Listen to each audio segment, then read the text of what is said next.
Happy New Year and welcome to the first Straight Talk in 2023 with Eugene Chan.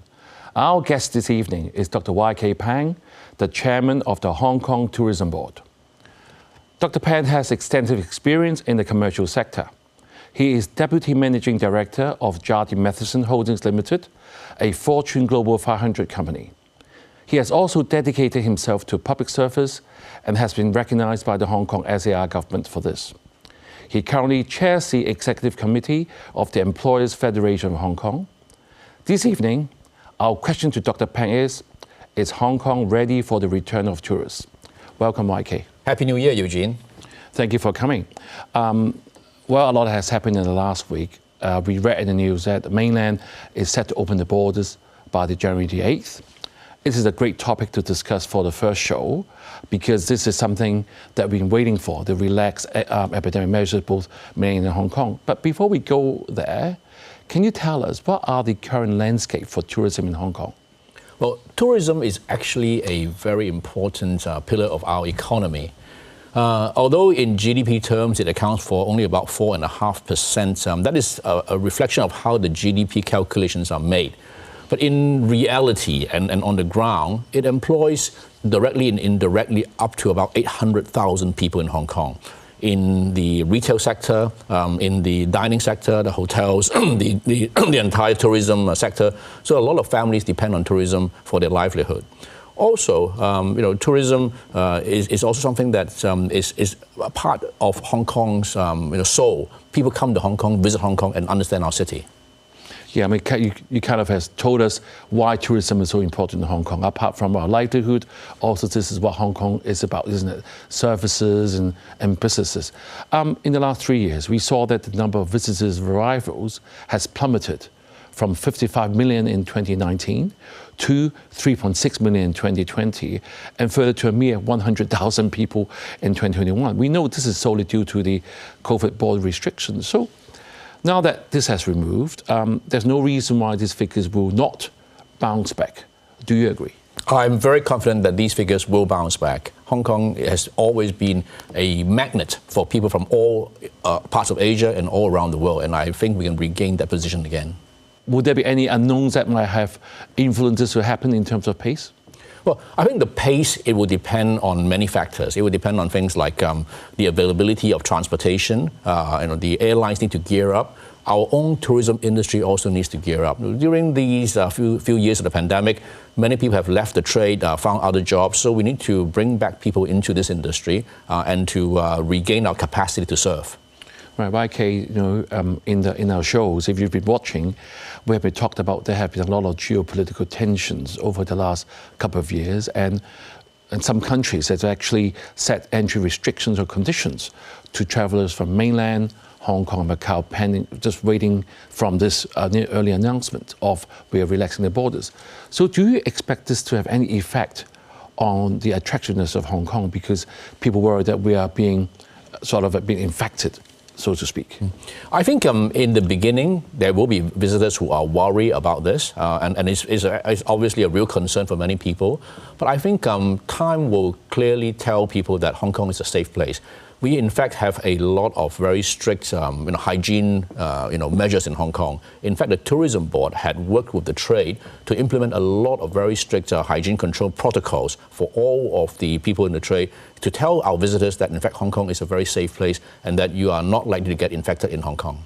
Right, YK, I've also studied your website, saying that we see that if you look at the pre-COVID figures, we saw that almost 80% of our tourists are from mainland, and say more than half of the daily visitors make up majority of the visitors. So they are a very valuable asset to Hong Kong's tourism industry.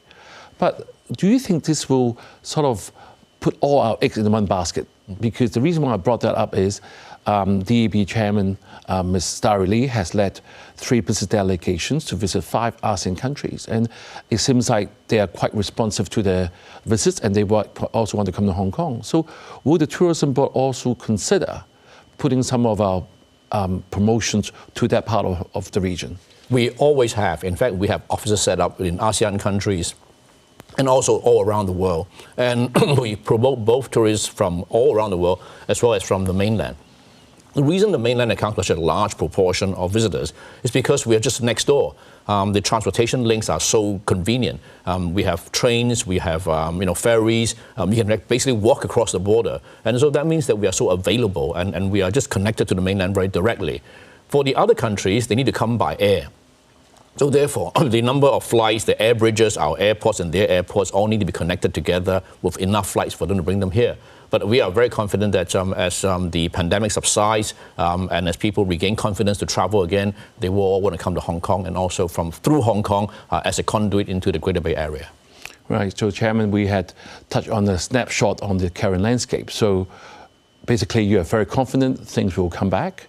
And let's look at probably predict the pace because we have to get being prepared. If you look at just past history, look at Hong Kong, when we see the border being open, you see a lot of people start to consider to travel, especially when they come to 0+3, many friends or business associates start to travel. So, and actually, there's a travel website saying that there has been a surge of airlines from Hong Kong to mainland increased by 500% as soon as mainland say that we will announce the rollback of the travel restrictions. So do you expect a rapid bounce back of inbound visitors to Hong Kong from mainland? I think there will be a gradual bounce back. It won't be a V-shaped recovery. There are many reasons for that. I think, first of all, we are waiting still to hear from our Chief Secretary on what the measures would be in terms of the opening up of the border between Hong Kong and the mainland. I think also for our mainland friends, they also need time to re-establish their own travel patterns and to come back to visit not only Hong Kong but also other countries. So I think that the experience from many overseas markets is that the rebound is gradual and will take time, but it will rebound for sure. Right, Fanny Yeung, the Executive Director of Travel Industry Council, said the tourism industry could rebound to 90% of pre-pandemic levels by third quarter 2023. Do you share her confidence? Well, I think, I don't have a crystal ball. I hope that, we would rebound as quickly as possible. I hope that our economy will benefit from it. And I also hope that people will come to Hong Kong and tell great stories about Hong Kong. I think for the last 3 years, we've basically been very isolated, as you said just now. And people don't really understand actually how resilient and how vibrant Hong Kong continues to be. And so I would like to throw the doors open to as many visitors as possible from not only the mainland, but from all around the world, for them to come to Hong Kong, experience Hong Kong for themselves, see what we have been doing and what have we become, and then go back and tell all their friends and families through their social media posts and also through direct word of mouth. Some people have said Hong Kong has been slow in terms of opening up and getting a sort of normalized life. Do you think this still make Hong Kong attractive? Because Hong Kong used to be the place to go, but now at least last 6 or 9 months, people used to be traveling other places. So are we still attractive? I think we're still attractive. I think our government has tried very hard to strike a balance between the health and safety of many of the people in Hong Kong, especially the elderly. And for many people, we all want to travel faster, earlier, and sooner the better. But I think now that we've removed all the most of the travel restrictions, I think that we can re-normalize our lives again. And I'm very, very certain that even though we're a little bit later than many other countries, people still want to come to Hong Kong because we have many attractions and many reasons for them to come to Hong Kong. YK, since you've been so optimistic, I'm sure the viewers are very excited. But for them to come, they have to come by air. Majority of people come by air. And I know that Cathay Pacific have been trying to bring up their capacity to a third of it by end of last year.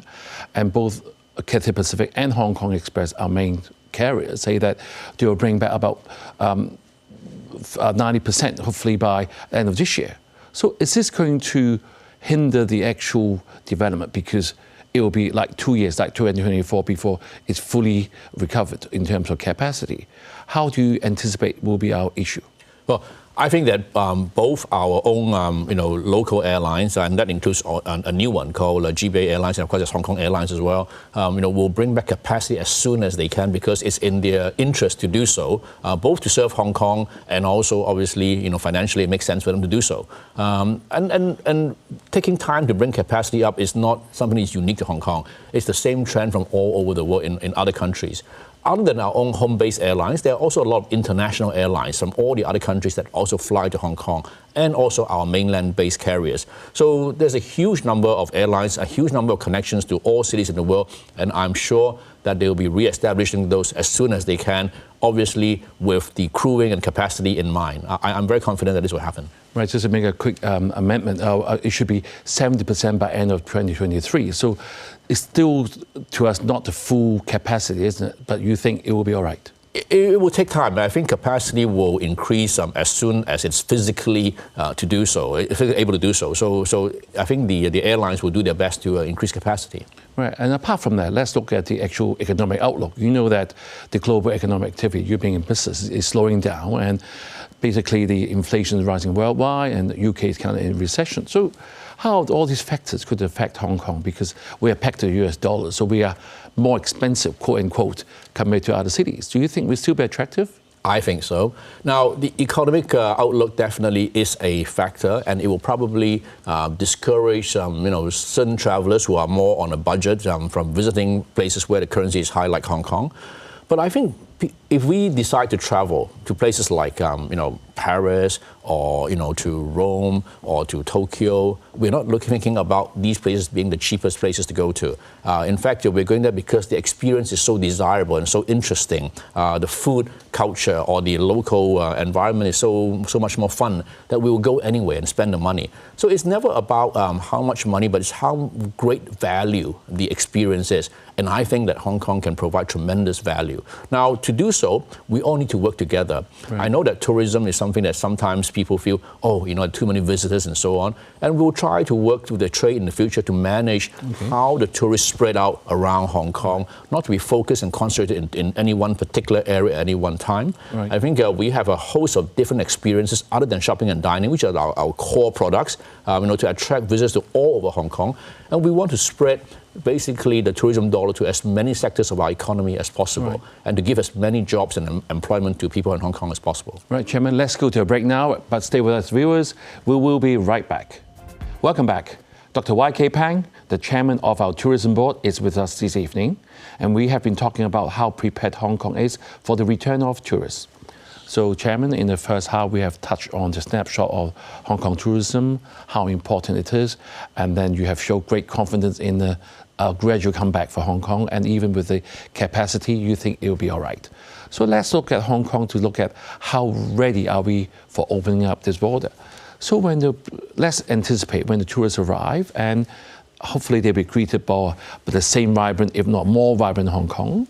So do we have any new products or experience that your board has instilled for our tourists? Well, Hong Kong actually has a lot of products and experiences for our tourists. During the pandemic, one of the things that we did was actually to entice our own population to be a tourist in Hong Kong. This is actually not an easy task, because people don't go from Sha Tin and stay in Central, or people who are in Central go and stay in Tai Po. That doesn't normally happen. It happens perhaps in Japan. From Osaka, you go to Tokyo, Tokyo go to Hokkaido, but not like in Hong Kong. But at its peak during our staycation promotions to help support the trade, the hotels that were not doing quarantine actually had about 60% occupancy. And they achieved this by creating a combination of products and experiences. Other than the room and the dining, they had a lot of interesting experiences to make their hotels attractive, to the local Hong Kong visitors. And so, this is a product that the hotels have created, which they can now use to also attract visitors to Hong Kong in the future and make Hong Kong interesting. We have the M+ Museum, a new creation that only opened about, not only for a year. We have the Palace Museum, very recently opened. And we are going to have, the East Kowloon, Cultural Center. We have the Kai Tak Sports Park. These are all new facilities. Look at our waterfront, the waterfront walk on both Hong Kong Island and also on the Kowloon side. And these have been extended and also beautified. Disney has already new attractions. Our Hong Kong Disneyland has its own unique attractions, different from all other Disneylands in the world. Our Ocean Park Water World has also recently opened, and it's another interesting attraction. We have new cycling tracks, and we've also been upgrading many of our facilities. We have our CQ Center, and all the cultural performances all over Hong Kong. And so we have so much to offer to our visitors. And that's not to mention that the Tourism Board has been creating a lot of experiences, like the Old Town Central experience, walking through Central, understanding the history and the background of the place, our West Kowloon experience, our Sham Shui Po experience. So there's so much to offer, so much to do. And not only that, Hong Kong offers land, sea, and air. You can look at Hong Kong. You can go to Hong Kong's 360 and look, through the glass cabin at the lush foliage. And then, in another moment, you could be on the beach in Lantau, or you can actually be in a village on Lama Island, or you could be in the high rise of the jungle, of the concrete jungle in Hong Kong. There's so much to do and so much to offer. And not to mention our country parks as well. It's very Indeed. attractive. Yes. Yes. So it looks like Hong Kong is very vibrant. But how can we maintain our attractiveness? I think all the places you have mentioned will, I'm sure, lure people coming back. But eventually, how can we maintain our attractiveness? Yes, well, we have many experiences to offer. Just coming up, in the next few months, we have the Hong Kong Marathon, we have Clock and Flap, we will have, Art Basel, we have, Arts in Hong Kong, and of course, our very own Rugby Sevens. So these events are all things to lure people coming back again and again. And going forward, we will recreate many of the things that we have not been doing because of the pandemic. Our Wine and Dine Festival, our Winter Fest, our New Year Carnival, and many other things that we'll be doing, to really bring people back and make Hong Kong the events capital of the world. More than that, I think Hong Kong's core offerings of wine and dine, the experience, the food culture, the shopping culture is always going to be there. And because of our connectivity with the GBA being enhanced and increased, and those transport links being established, it will mean that in future, international visitors to Hong Kong can first come to Hong Kong, enjoy all that Hong Kong has to offer for a few days, and then Hong Kong would be the jumping point for them to make a side trip to Foshan, or maybe to Guangzhou, or to Zhuhai, or to Dongguan. All have their different attractions. After that, come back to Hong Kong, enjoy our food, maybe last-minute shopping, fly back out. Next time, come here, go to a different city. So we are offering a new dimension of experiences to visitors to Hong Kong. Chairman, I'm sure when our CEO John Lee listens to what you have just mentioned, he'll be very thrilled, because one of the tasks that he has really wanted Hong Kong to do is tell a good Hong Kong story. So how are you going to tell this story to the rest of the world? Right. I mean, we are good, but they have to know. They have to know that we're better than before. Well, actually, that is a very important point, Eugene. And we actually have never stopped telling the Hong Kong story in these last few years of the pandemic. So on our website and also on a lot of our promotion materials, we have what is called 360 Moments in Hong Kong. A lot of very beautiful, high-resolution videos and images of Hong Kong, which whet the appetites of people who love Hong Kong. We have 600 Hong Kong fans all around the world who are really hardcore fans of Hong Kong. And they keep on talking about Hong Kong in their social media posts and also in the things that they sort of reminisce about Hong Kong. We have foreigners who live in Hong Kong who also make posts about their lives in Hong Kong, telling people, the Hong Kong story. And now that travel restrictions are now, basically removed, we will be making familiarization trips, for overseas visitors to come to Hong Kong. The agency, the travel trade, they will bring to Hong Kong to see for themselves. And we'll also be taking our own travel trade outside of Hong Kong to do trade shows all around the world to attract people to come to Hong Kong again. Right, Chairman. There's also some initiatives I read in the news that there will be some air ticket giveaways. I mean, how is it coming along? Yes, well, everyone has been asking about the air ticket giveaways. We'll be working very closely with the airport authority and the airlines, in the big ticket giveaway initiative. I think a lot of people in the travel trade are highly interested. We will leverage these tickets to bring the maximum number of people into Hong Kong at different times of the year. And these tickets actually are for not only the international community, but also for the mainland as well. And so we'll pace and we'll work with the travel trade and the airline and the airport authority to ensure that we get the most leverage from these tickets. Right. Another very important part of Hong Kong is what we call MICE. I mean, meetings, incentives, conferences, and exhibitions. Yes. And this has been, your figures show that the MICE visitors has shown almost 25% more than the overnight visitors in Hong Kong per capita. So as you know, if you have watched our show, we talk about Singapore is one of our main friendly competitor, and they've actually signed up 2 agreements with 2 leading global event organizers. So we are really up for very tough competitions. So how are you going to help us to making sure to entice them back to Hong Kong? Especially, we had a lot of shows, like a jury show, that has been stopped because of the actual pandemic. Well, MICE has always been a very important part of the Tourism Board's initiatives, because, as you said just now, convention visitors spend easily 25% more than a normal visitor, and that's on top of the spending that's done by the organizers in terms of dinners and social events. So we think that this is a very important area. And yes, not only Singapore, actually, in fact, all countries in the region are competing for this very valuable MICE business. But I think that we have many ingredients to ensure Hong Kong is successful again in MICE. We have our airport. We have the connectivity with so many destinations from around the world through direct non-stop flights. We have our convention facilities, which are so near all of the key business centers of Hong Kong. And we have a very, very well-oiled machine, which is able to organize conventions and conferences and exhibitions at very short notice, take the last one down, put the next one up. So the efficiency of Hong Kong, I think the vibrancy of Hong Kong, and the fact that Hong Kong is on the doorstep of the GBA means that a convention or an exhibition delegate, after visiting the exhibition or the convention in Hong Kong, is able then to then make a side trip into the GBA to extend their business visit. So I think that all of these ingredients really make Hong Kong a very strong contender for MICE.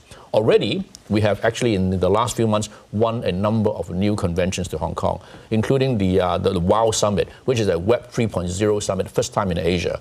We also have from 2024 to 2027 the RISE conference, a very big innovation tech conference coming back to Hong Kong again. We have in your own area, the Asia Pacific Dental Conference, and a number of also biotech and also genetic conferences coming to Hong Kong. Right, Chairman, in the last part of the show, I want to ask you one direct question. You have mentioned the GBA being right at the doorstep, we're in the mainland right next door, which will all give Hong Kong the extra niche compared to other cities. But I still remember when we have many local Hong Kongers were not impressed when we have a high number of mainlanders coming to Hong Kong with buying the milk powder. So have we learned a lesson, and what do we have to do to face this new Hong Kong, new chapter? Yes, I think the Tourism Board works very closely with the trade, the retail industry, and also the government in trying to spread the load of visitors to Hong Kong. Yes, people will come to Hong Kong to buy products which they find not available in their own countries, not necessarily from the mainland, but even in other countries, people come to buy. I think, in fact, at the beginning of the pandemic, Hong Kong people actually went overseas to buy a lot of masks in other countries too. So this is something that people just do naturally. I think our retail industry is very turned on. I think they understand who wants what, when and where, and they are very keyed into ensuring that the logistics is available to provide what the visitors want in the numbers that they want, in addition to ensuring that local demand is met. Right, thank you, YK, for pointing out both the importance of the tourism sector and its upcoming challenges. With all the new initiatives to be implemented and all of us being good hosts to welcome our visitors, Hong Kong will be on her way to recovery. Have a brilliant 2023 and good night.